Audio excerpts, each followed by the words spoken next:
Hi, this is Gabe from FluentForever.com. In this second video, we're going to talk about the vowels in Portuguese.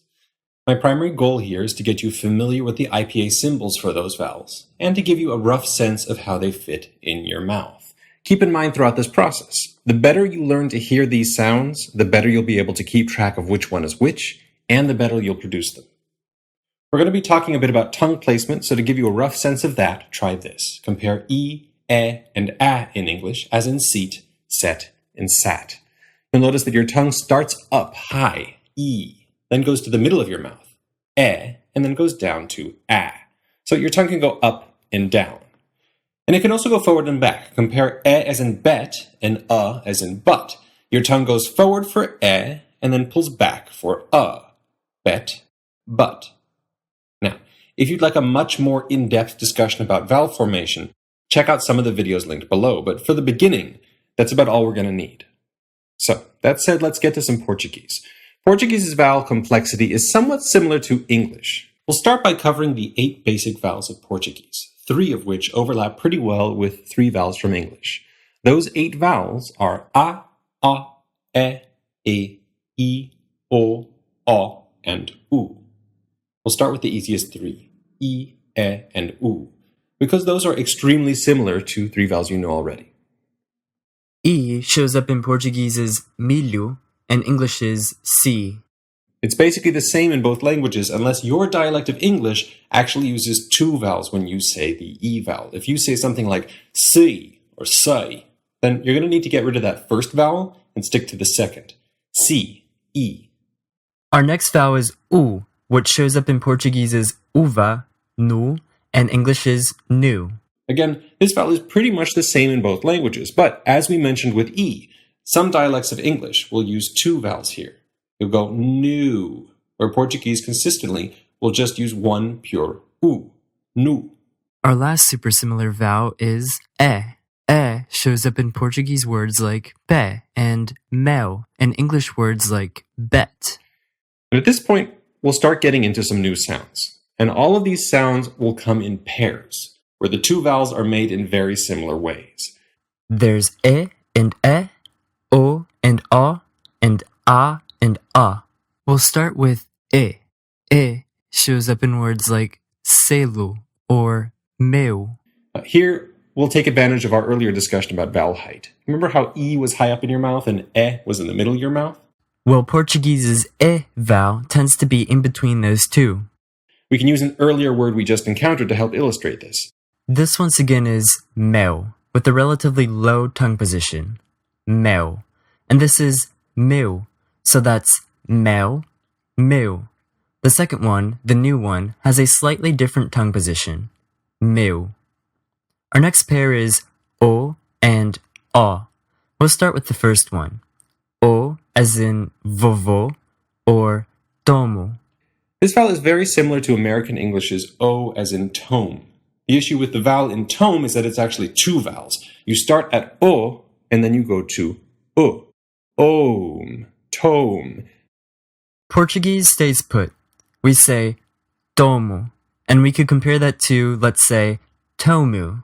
Portuguese has tomo. English, tomu. Tomo, tomu. The second vowel in this pair is A, as in na, vavá, and sobe. There are a couple ways of getting at this vowel. First off, you can compare it to its sibling, O. That was O, as in vovô, versus A, as in vavá. Vovô, vavá. O, A. The differences here are a lower tongue position, and your lips are getting a little less rounded with this new vowel. The other thing you could do is compare it to the English vowel as in nut or subby. It's basically the exact same tongue position as that vowel, and the only difference is that you're rounding your lips a little for the Portuguese vowel. So English has subby, and Portuguese has sobe. Subby, sobe. Sobe. And now we come to the last of the pairs, A and A. We'll start with A, as in anel. This vowel is similar to English's A as in dog or father. The Portuguese vowel, though, is a bit more forward in your mouth, so your tongue is going to be about halfway towards the American sound, ah. So English has shot and shat, and halfway in between, Portuguese has chato, shot, chato, shat, o, a, e. The other vowel in this pair is a, as in bota. It's basically a's more relaxed brother. You're only going to see it at the ends of words in the unstressed position. The tongue position is a bit higher in your mouth, close to kind of where you say as in but. This is easiest to hear when you listen to words that have both of these vowels, like fada and faca. The second vowel here is short, weak, unaccented, and has a tongue position a little bit higher up in your mouth. Fada, faca. At this point, we've covered the 8 main vowels of Portuguese, but that is not the whole story. Portuguese takes 5 of these vowels and turns them into what are known as nasal vowels. Nasal vowels are vowels that allow air to escape through your nose at the same time as through your mouth. English actually uses nasal vowels right before we say words that end with an N or an M. If you listen carefully, you can hear them. It's the difference between the A as in cat and the A as in can't. You can tell that air is coming out of your nose because of what happens when you pinch your nose. I'll do that now. You could say cat just fine, but can't sounds funny. The only special thing about Portuguese is that they say the nasal vowel, but they don't actually say those N's and M's that come afterwards. It'd be as if we skipped the N in can't and just said can't. In terms of Portuguese spelling, you can tell that a vowel is going to be nasal if there's a tilde on top of that vowel, or if the vowel is followed by an N or an M. The N or M becomes silent and you get a nasal vowel. In IPA, these vowels are always indicated with a tilde on top. The first one we'll discuss is which has a tongue position of You'll see this in words like maçã. Next comes which has a tongue position of e.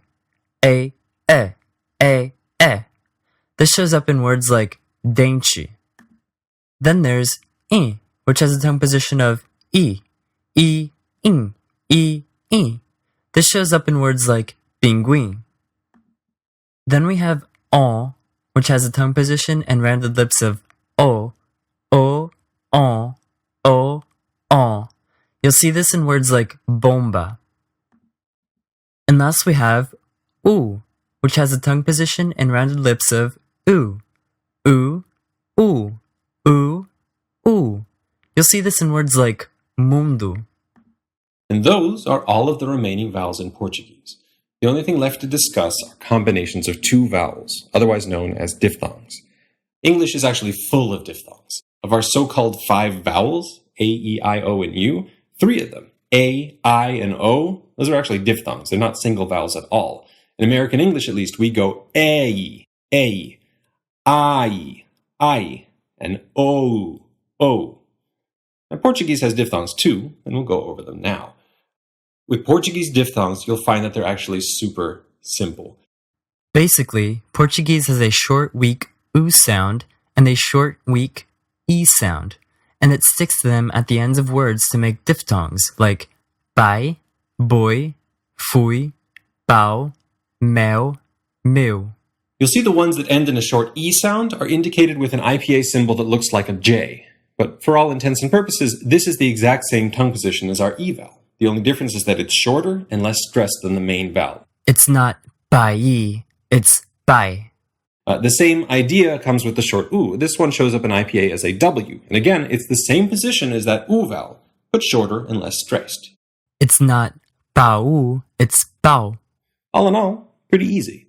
The only things that are going to be a little bit unfamiliar are the spellings for these diphthongs, which just takes some time to get used to. And the fact that the little short E and U sounds become nasal when the main vowel is a nasal vowel. You can see that in words like mãe, mão, trem, aviões, and choram. In IPA, you'll use the exact same J and W as before, just this time with a nasalization mark, that little tilde thing on top. And that's basically it for diphthongs. You will occasionally see combinations of vowels where it's not just one main vowel with a shorter E or U afterwards. But in those cases, all you're going to do is pronounce each vowel clearly and evenly, and then you'll be pronouncing it correctly. Take combinations like iu in rio and navio, wing as in pinguim, and wa as in tatuagens. In all of these combinations, all you're really doing is pronouncing each vowel clearly. There are no big changes you're making to the vowels. And so that is all for Portuguese diphthongs, and that means we're through with all of the sounds of Portuguese. To quickly review, in this video, we covered the 8 basic vowels of Portuguese, the 5 nasal vowels of Portuguese, and chatted a bit about diphthongs. We began with 3 vowels that were very similar between Portuguese and English. There was I as in milho, then came U as in uva, and then we covered E as in pé.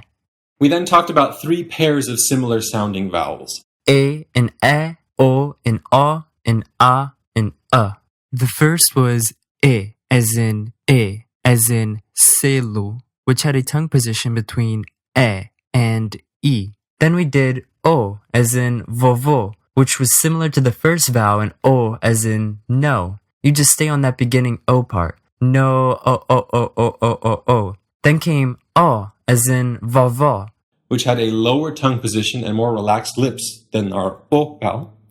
Then there was A as in anel, which was a vowel in between English's A and A. And last there was A as in bota, which had a higher tongue position, was pretty close to English's A vowel, and always shows up as an unstressed syllable at the ends of words. We then covered 5 nasal vowels, which all took tongue positions from vowels we already covered, and then allowed air out of the nose to change their sound a bit. There was A as in maçã. This one had the tongue position of A. Then came I as in dente, which had the tongue position of E. Then there was in as in pinguim, which had the tongue position of I. Then on as in bomba, which had the tongue position of O. And last, U as in mundo, which had the tongue position of U. Finally, we went through Portuguese diphthongs, which are basically one of 3 things. There were either one of the normal vowels followed by a short I or U, as in pai or pau. There were one of the nasal vowels followed by a short nasal in or U, as in mãe or mão. And last, there was a combination of other vowels, which are just going to be 2 separate syllables where both vowels are pronounced clearly, as in rio, pinguim, and tatuagens. And with that, we've covered all of the sounds of Portuguese. Next stop, a few Portuguese's spelling rules.